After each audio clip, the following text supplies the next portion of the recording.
أعوذ بالله من الشيطان الرجيم بسم الله الرحمن الرحيم يوم تجد كل نفس ما عملت من خير محضرا وما عملت من سوء تود لو أن بينها وبينه أمدا بعيدا ويحذركم الله نفسه والله رؤوف بالعباد قل إن كنتم تحبون الله فاتبعوني يحببكم الله ويغفر لكم ذنوبكم والله غفور رحيم قل أطيعوا الله والرسول فإن تولوا فإن الله لا يحب الكافرين صدق الله العظيم.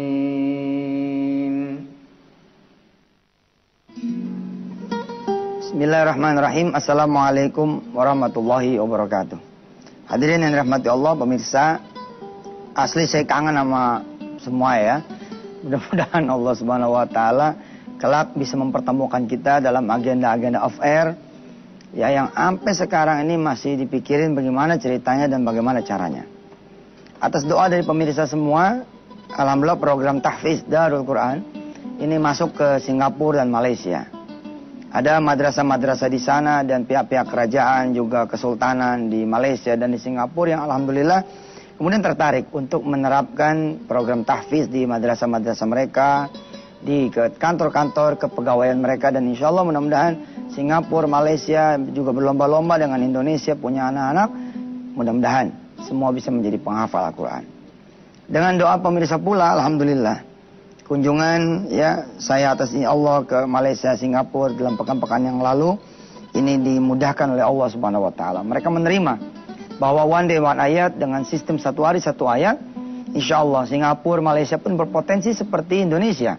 Terima kasih atas dukungan sedekah dari saudara-saudara semua. Mudah-mudahan 20-30 tahun yang akan datang ada gubernur DKI Jakarta yang hafiz Quran, ada Presiden Republik Indonesia yang hafiz Quran, duduk bareng rapat di Asia Tenggara punya meeting, semuanya hafiz Quran. Allahu Akbar. Presiden-presiden, Perdana Menteri se-Asia dia pada hafiz Quran. Ini udah dekat sebenarnya, udah dekat. Ada satu Menteri Ekonomi dari Thailand, ya, Menteri Ekonomi apa Menteri Keuangan itu, dan dia adalah lulusan dari Amerika tapi yang berbasis pesantren. Dan beliau adalah seorang keturunan dari seorang ulama besar di Thailand Selatan yang kemudian berhasil menjadi seorang sekjen PBB untuk Asia. Artinya, insya Allah lah, mudah-mudahan bukan berarti ahlul Quran tidak bisa kemudian bersaing menjadi seorang pengusaha, menjadi seorang pemimpin, menjadi seorang politisi. Betapapun kita kepengen, kita rindu politisi yang takut sama Allah, kita rindu pengusaha yang takut sama Allah, kita rindu kemudian penguasa yang juga takut sama Allah, dan dia memimpin dengan hatinya yang kemudian menjadikan Quran sebagai komandan dia. Aminkan dulu doa saya di pagi hari ini, mudah-mudahan Allah mengabulkan doa kita semua. Bismillahirrahmanirrahim. Allahumma salli ala Sayyidina Muhammad wa ala ali Sayyidina Muhammad. Allahumma arhamna bil Quran waj'alhu lana imama wa nura wa huda wa rahmah. Allahumma dzakkirna minhu ma nasina wa 'allimna minhu ma jahilna warzuqna tilawatahu ana al-laili wa atrafan nahar waj'alhu lana hujjatan ya rabbal alamin. Amin. Pemirsa, di beberapa waktu yang lalu saya sempat buang air kecil di salah satu perkantoran. Saya turun di parkiran, kemudian saya nanya sama security yang ada, Assalamualaikum, numpang tanya di mana ada toilet. Ada Ustaz, cuman rada jauh nih. Apa-apa ya temenin sama dia. Sambil jalan sambil ngobrol nih kita. Nih tanya sama dia, udah lama jadi security? Ada 4 tahun Ustaz. Saya bercanda sama dia, doyan banget lo jadi security. Iya, alhamdulillah ya jadi kerja ya. Apa dia bilang? Nggak ada pilihan Ustaz. Saya berhenti tuh, lagi jalan nih, saya berhenti, saya bilang, Pilihan tuh sebenarnya ada. Allah ngasih choice banyak banget. Cuman entenya nggak minta kali sama Allah. Udah dah, ntar habis aneh buang air kecil kita ngobrol. Setelah selesai saya jadi inget kisah tentang seorang security yang juga ketemu saya atas Allah nih kisah. Saya lagi tidur di satu jalan, kemudian terbangun karena pengen buang air kecil. Kemudian saya ngomong sama supir saya, "Man, itu depan ada pom bensin, kiri kita pipis dulu." Belok kiri, turun, ada seorang security lari dari jauh. Lari dari jauh nih. Satu soft, wah lari. Cium tangannya. Alhamdulillah nih, ada ustadz nih. Kita bisa ngobrol, Ustaz. Iya, bentar. Aneh buang air kecil dulu. Aneh jadi inget dia nih. Ketika aneh ketemu sama si security yang sama, tapi beda orang, beda nama. Aneh jadi inget kisah security ini. Dia yang temenin aneh dulu, kita buang air kecil. Baru tuh seumur-umur aneh, buang air kecil ditungguin sama satpam gini. Wah, rasanya yang punya gedung aja yang ditungguin kalau kencing. Aneh, jadi ustadz ditungguin sama dia. Aneh bilang, ngapain di sini? Jagain ustadz. Ya Allah. Di sana dikit. Ya, sana. Saya buang air kecil, habis itu saya keluar, pertanyaannya sama. Cuman, kalau yang si security ini, saya yang nanya. Kalau si security yang duluan, itu dia yang nanya. Ustadz, sebenarnya saya bosen saat jadi security. Nah, apa lu bosen? 7 tahun Ustadz kagak ada perubahan. Asal tanggal segini nih, tanggal 17-an, begitu waktu itu dia bilang. Udah gak ada duit, udah habis. Saya bilang bukan security doang kali, semua karyawan juga sama. Hah? Insya Allah. Iya kalau nggak dekat sama yang punya duit, emang begitu. Baru udah ngos-ngosan lah. Tanggal 3, tanggal 4 udah nggak ada duitnya. Subhanallah. Apalagi dia demen maksiat. Kemudian saya bilang sama dia, ya udah kita ngobrol yuk. Kebetulan waktu saya mampir ke pom bensin itu ada tempat ngopi. Dia duduk, kita beli dah tuh, kita bayarin kopinya. Ustadz, ya Allah Ustadz, jadi antum yang bayar.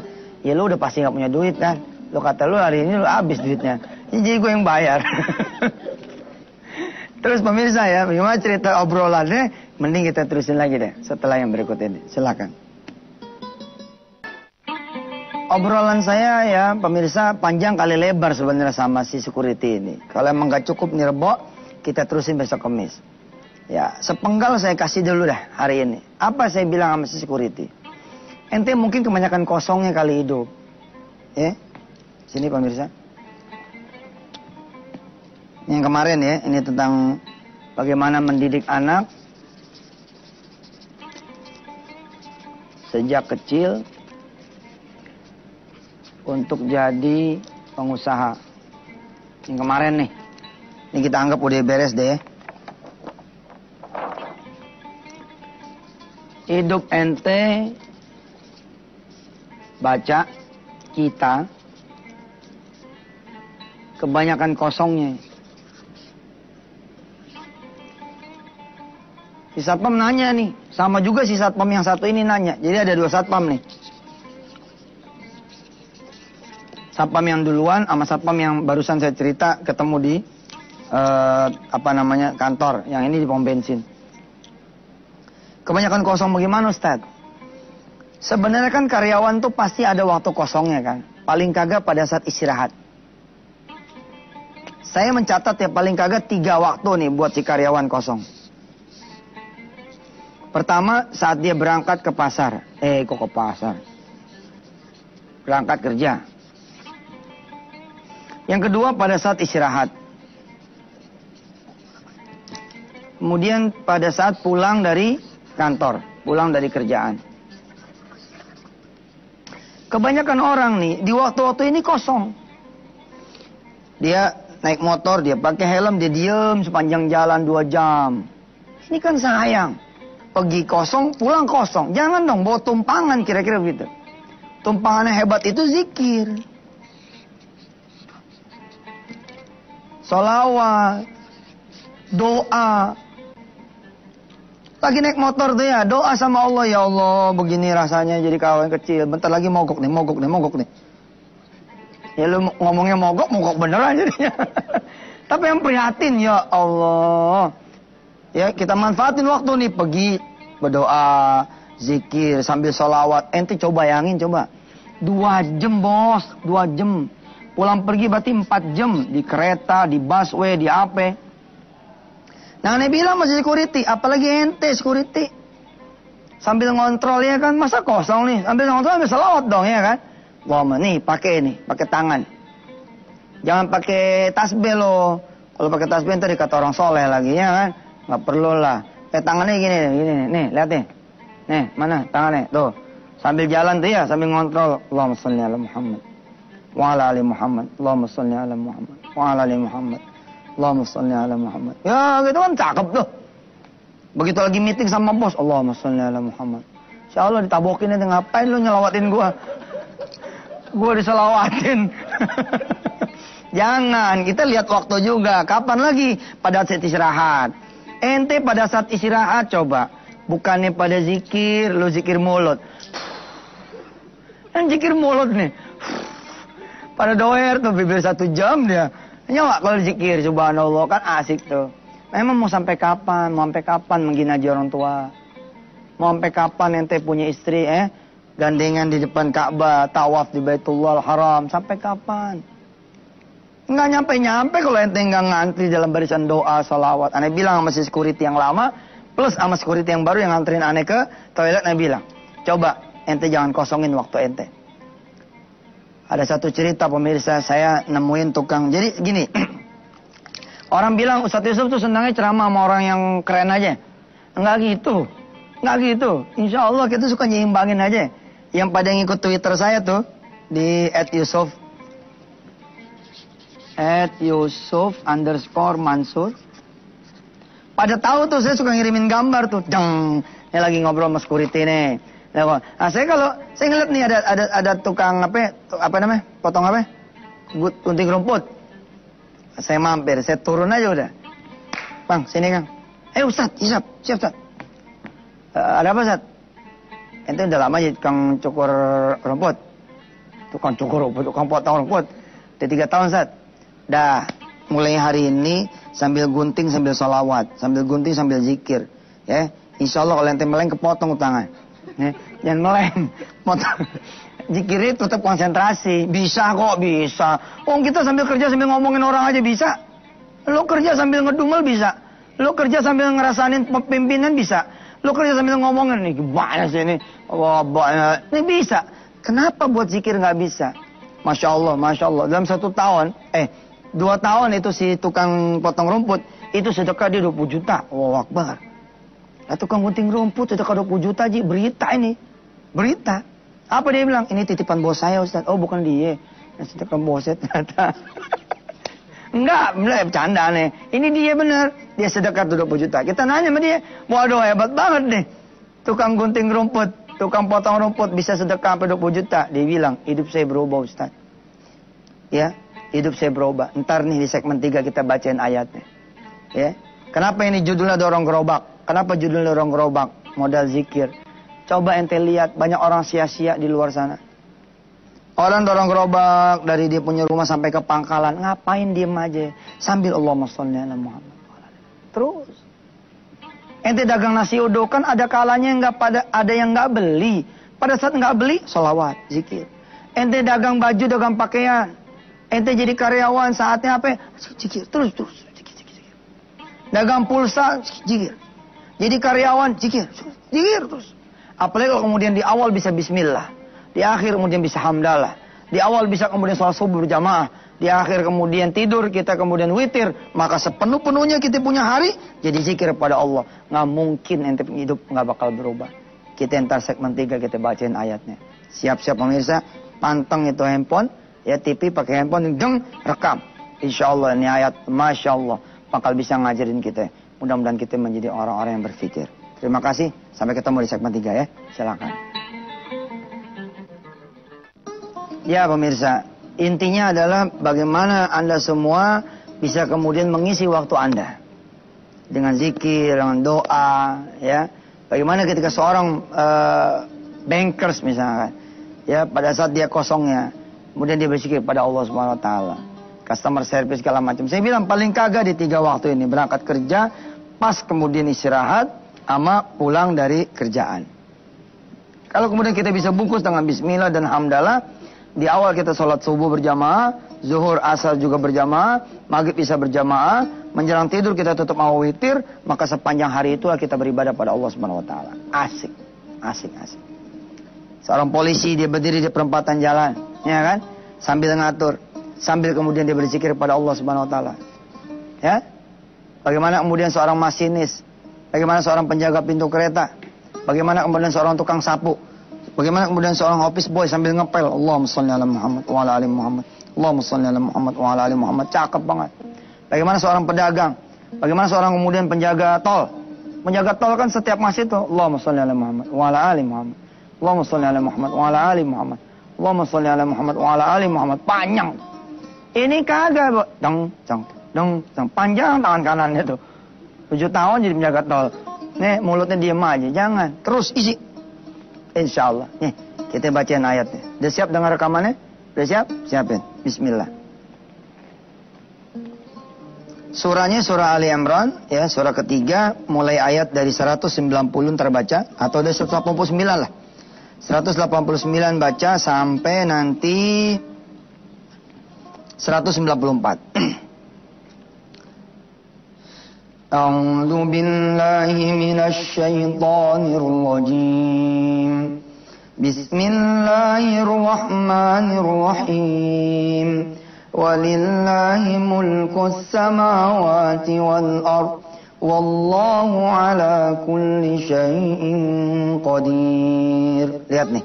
Dan kepunyaan Allah, kerajaan langit dan bumi, dan Allah sanggup melakukan apa saja. Allah sanggup, Pak, bikin ente jadi pengusaha. Sanggup, sehari semalam kalau sanggup. Insya Allah. Allah sanggup bikin seorang karyawan jadi bos, sanggup. Saya punya cerita tuh di kantong saya, ntar kapan-kapan kita ceritain. Ya, seorang office boy, langsung jadi wakil direktur utama. Subhanallah, di salah satu rumah sakit di Jakarta Selatan. Allah karim. Allah lah maha kuasa. Jangan sampai kita kurang kepercayaan. Inna fi khalqis samawati wal ardi wa ikhtilafil laili wan nahar la ayatin li ulil albab alladzina yadhkuruna Allaha qiyaman wa qu'udan wa 'ala junubihim wa yatafakkaruna fi khalqis samawati wal ardi Rabbana ma khalaqta hadza batilan subhanaka faqina adzaban nar. Rabbana innaka man tudkhilin nar faqad akhzaytah wa ma lil-zalimin min ansar. ربنا إننا سمعنا مناديا ينادي للإيمان أن آمنوا بربكم فآمنا ربنا فاغفر لنا ذنوبنا وكفر عنا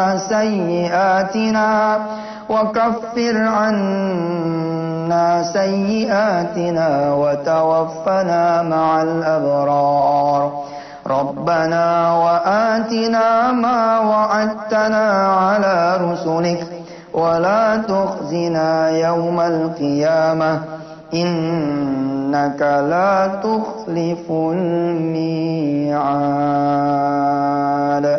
صدق الله العظيم. Mulai sekarang pemirsa, isi waktu saudara semua. Isi. Pergi berangkat ke kantor, zikir, doa. Pulang dari kantor, zikir, doa. Doanya apa? Apa aja dah. Nggak mesti jadi pengusaha juga kok. Minta sama Allah, tahun ini jangan sampai nggak ngelihat Makkah. Tahun ini jangan sampai nggak ngelihat Madinah. Minta sama Allah, biar kata gaji cuma 1 juta, 2 juta, tapi bisa bantu emak 10 juta, 20 juta tiap bulannya. Bisa Ustaz? Ente nggak bisa, tapi Allah bisa. Biar kata ente sekarang ini nunggangin motor roda 2, insya Allah kalau ente rajin zikir, rajin doa, bukan gak mungkin Allah kasih ente roda 4, insya Allah dilebihin atuk ban serep, insya Allah. Ente emang gak sanggup beli, tapi Allah sanggup beliin, insya Allah. Baiklah pemirsa, kita terusin dialog antara saya dengan security. Besok di bab yang sama, semua orang bisa jadi pengusaha. Saya Yusuf Mansur, mohon maaf lahir batin. Wassalamualaikum warahmatullahi wabarakatuh.